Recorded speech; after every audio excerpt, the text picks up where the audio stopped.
Bonjour à tous, on va voir dans la vidéo d'aujourd'hui ce pourquoi vous devez prendre des déloads et de comment les effectuer. Mais avant de savoir comment on les prend, il faut d'abord savoir pourquoi on prend des déloads. Au fur et à mesure des semaines d'entraînement, qu'on progresse en termes de répétition, de séries, de charges, on progresse en performance. On a des adaptations positives, on fait des progrès. Cependant, en même temps, on accumule aussi de la fatigue simultanément. Si bien qu'à un moment, au bout de plusieurs semaines d'accumulation, qui dépendront de votre niveau, en bref, vous allez finir par avoir accumulé tellement de fatigue que vous ne pourriez plus progresser d'une séance à l'autre. Et c'est là que vous devrez prendre un déload. Alors qu'est-ce que c'est que le déload? Le déload, c'est une période de temps, souvent une semaine, donc la longueur d'un microcycle, qui va être une semaine active de repos. Vous allez toujours faire les mêmes séances que ce que vous faites d'habitude, mais vous allez les rendre plus faciles ces séances en réduisant le plus souvent votre volume ou votre intensité, ou peut-être en altérant le tempo, bref, en changeant un tas de facteurs, mais principalement le volume, pour vous permettre de récupérer activement de vos séances. Ce que va faire le deload, c'est que ça va vous permettre de supprimer la fatigue accumulée au cours de plusieurs semaines de progression, et ainsi pouvoir exprimer votre vrai potentiel de performance, et ainsi continuer à progresser sur les prochaines semaines à venir. Si vous prenez jamais de deload, vous allez finir par stagner sur le long terme, puisque vous ne serez jamais capable d'être suffisamment frais pour faire des séances productives qui sont meilleures que vos séances par le passé. Si au bout de disons 3 semaines, vous commencez à stagner en traction, donc les séries semblent plus difficiles, vous n'arrivez pas à rajouter une répétition par-ci par-là, même rajouter une série est extrêmement compliqué, c'est certainement que vous avez besoin d'un deload qui le plus souvent s'effectue en réduisant le volume. Je préfère le plus souvent chez mes clients réduire le volume sur un deload parce que de ce qu'on sait, c'est que le volume c'est le facteur principal d'une accumulation de fatigue. Réduire l'intensité peut aussi fonctionner, mais le plus important c'est le volume. C'est le volume qui apporte le plus de fatigue. C'est aussi souvent le volume qui, dans un autre sens, quantifie les adaptations que vous allez avoir. Parce qu'on sait que dans bien des cas, plus vous vous entraînez avec un volume élevé, plus vous allez faire de progrès, mais c'est aussi ce qui est le plus fatigant. Vous me direz aussi peut-être, mais pourquoi du coup pas prendre une semaine totale de repos pour peut-être se reposer encore mieux, ou peut-être avoir besoin de prendre non pas une semaine de deload, mais 4 jours.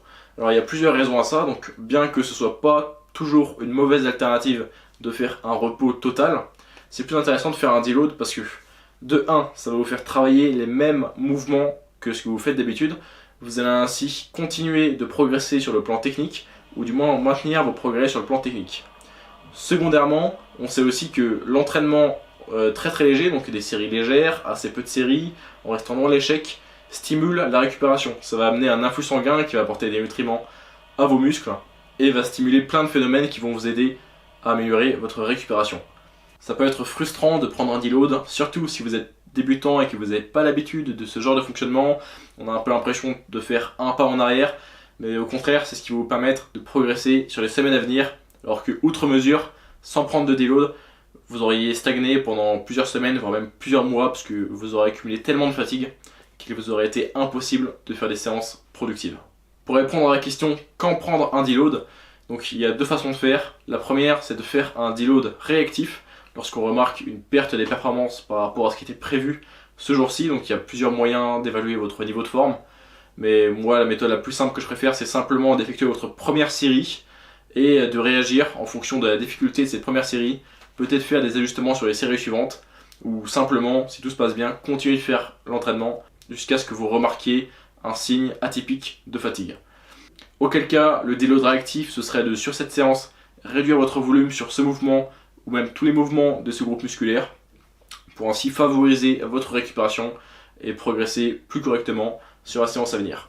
L'autre façon, c'est de faire des deloads planifiés, donc dans votre programmation, vous prévoirez de faire peut-être, disons, 5 semaines de surcharge progressive, où est-ce que vous progresserez de semaine en entraînement sur vos différents facteurs, et peut-être que sur cette 6e semaine, vous feriez votre deload en réduisant, disons, votre volume de moitié.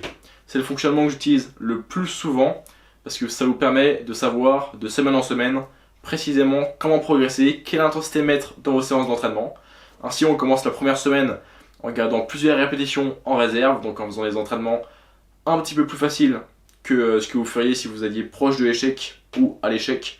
Et au fur et à mesure des semaines, Comme ça vous laisse la place de progresser en rajoutant des répétitions, de la charge, tout ce genre de choses. Au fur et à mesure, vous allez rendre vos entraînements plus difficiles, peut-être augmenter le nombre de séries, et vous rapprocher petit à petit de l'échec.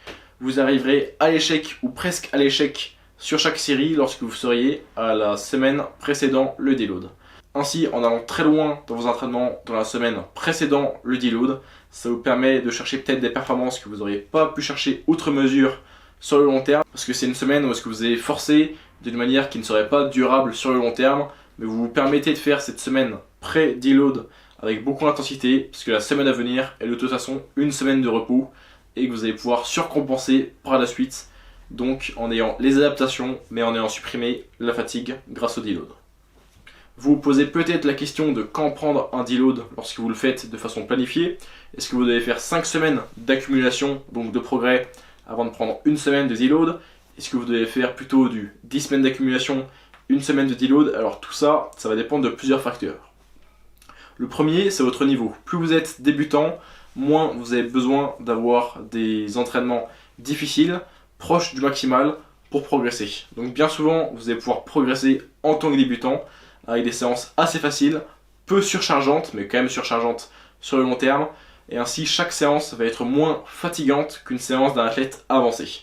On ajoute à ça le fait qu'un athlète avancé manipule des charges bien plus lourdes qu'un athlète débutant, qui en soi aussi apporte beaucoup plus de fatigue, et on comprend ainsi mieux pourquoi un athlète avancé devrait avoir des cycles d'entraînement plus courts qu'un athlète débutant. Un autre facteur qui influe la longueur de votre mésocycle, de votre cycle d'entraînement, c'est aussi la proximité à l'échec que vous avez en général et la vitesse à laquelle vous vous surchargez. Si, disons que sur votre traction lestée, vous rajoutez peut-être 500 grammes par semaine, ça va vous permettre de faire un cycle plus long puisque vous allez accumuler de la fatigue moins longtemps. Par contre, si vous progressez bien plus rapidement, si vous rajoutez disons 1,5 kg par semaine sur votre traction lestée, vous allez accumuler bien plus rapidement de la fatigue et vous allez devoir opter pour un cycle d'entraînement un peu plus court. Un autre facteur aussi qui influe sur la longueur de votre mésocycle, c'est le volume que vous allez utiliser.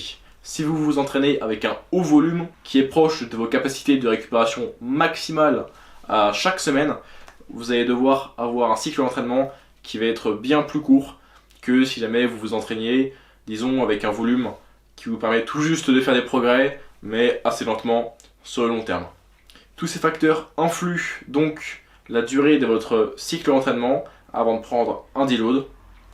De façon générale, je recommande de prendre un deload toutes les 4 à 8 semaines selon vos objectifs. Si vous êtes débutant, si vous progressez relativement lentement de séance en séance, si vous prenez votre temps, si vous ne vous entraînez pas avec un volume excessif, tout ça fera que vous serez plutôt à tendre vers les 8 semaines d'accumulation avant de prendre un deload. Cependant, si vous êtes plutôt un athlète avancé, que vous manipulez des charges très lourdes, si vous vous entraînez avec un haut volume d'entraînement par semaine, donc en termes de série, vous serez plutôt prompt à opter pour un cycle d'entraînement assez court, de disons 4 semaines d'accumulation, puis une semaine de deload.